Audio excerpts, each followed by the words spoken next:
আরে টগর কাছে মোবাইল আছে বলেই তো আমি যে কোনো জায়গা থেকে ফোন করে খবর নিতে পারি। আমি ভালোই আছি। আচ্ছা টুনি কই? আপনি কবে আইবেন? আমার জন্য ঈদে একটা নীল জামা আর নীল ক্লিপ নিয়ে ও নীল জামা নীল ক্লিপ লাগবো। আচ্ছা আচ্ছা আর কি লাগবো মা? ধরো কথা কও। আস্তে আস্তে তো ঈদের আগে ঠিক হয়ে যাবে। আচ্ছা তোমার লেগে কি আনবো কইলা না? আপনি ভালো করে জানছেন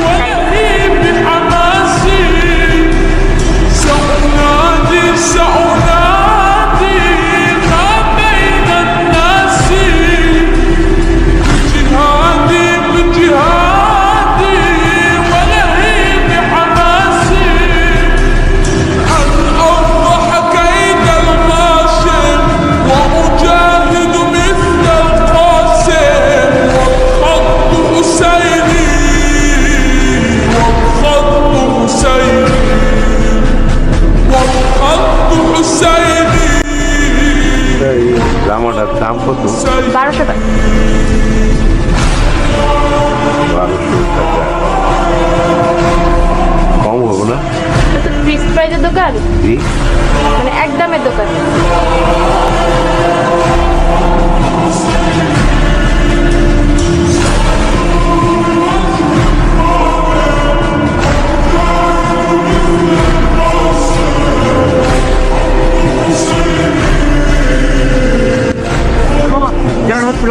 যাবো না মামা। আরে কেন যাবো না? আরে কইলাম তো।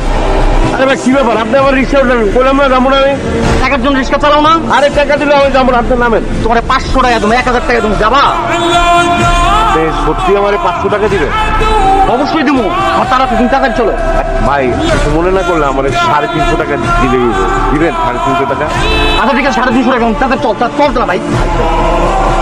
হ্যালো হ্যাঁ আইতাছি ভাই। হ্যাঁ টাকার ব্যবস্থা হয়েছে, আমি আসতেছি।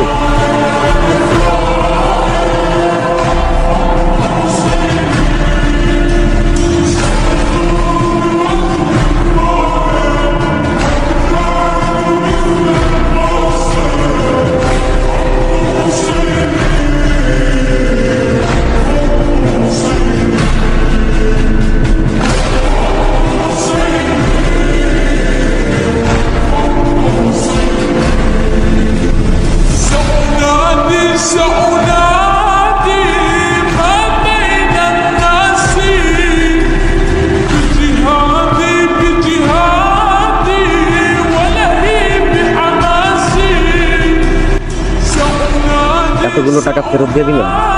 আরে এটা তো আপনারই টাকা, আপনারই তো দিব। টাকাগুলো ফেরত না দিয়ে তো আপনি ঈদের আনন্দও করতে পারতেন। ওইটা পারতাম, এটা আপনি তো বিপদে পড়তেন। আর আমার যেটুকু আনন্দ সেটুকু তো আপনার কাছ থেকে আমি পাইছি। আমার মাইয়া টুনি একটা নীল জামা কিনতে চাইছিল, আমি সেই জামাটা কিনছি।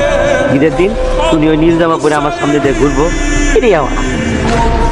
আর আমার বাপে একটা কথা কইছে, যেদিন সবাই খুশি সেই দিনই বলেই ঈদ।